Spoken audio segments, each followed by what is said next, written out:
Ini adalah mancok-coknya. Ini adalah suar.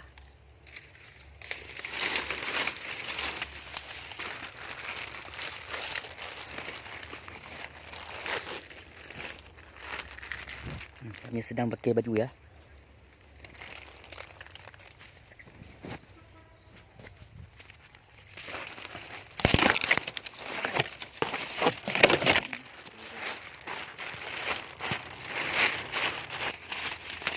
Ini kami sedang mengambil lebah ya. Nah, ini kantong ya. Ini tas. Ini sudah kami hapuskan sarangnya.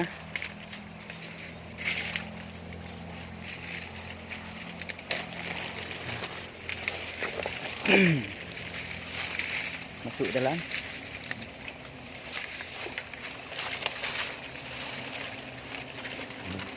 Nah, ini sarangnya ya. Ini kami sedang mengasapkan sarang lebah. Alhamdulillah. Ada rezeki, mudah-mudahan. InsyaAllah.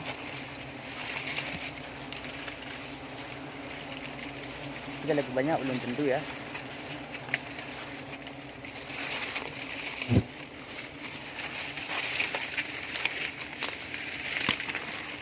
Hati-hati lah buat tangki ya.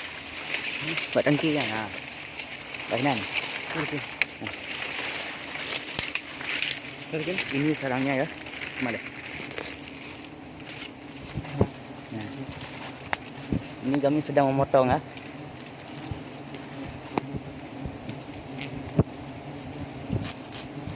Nah. Dipanjang lagi ya, tak payah. Ini lebahnya ya guys. Ini lebah dan ini madunya ya. Apa? Contoh ya, ini contoh.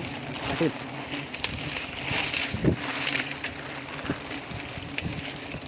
Boleh. Alhamdulillah ya guys. Ini udah kami potong ya. Nah, ini saya ini nacok oh bepolen.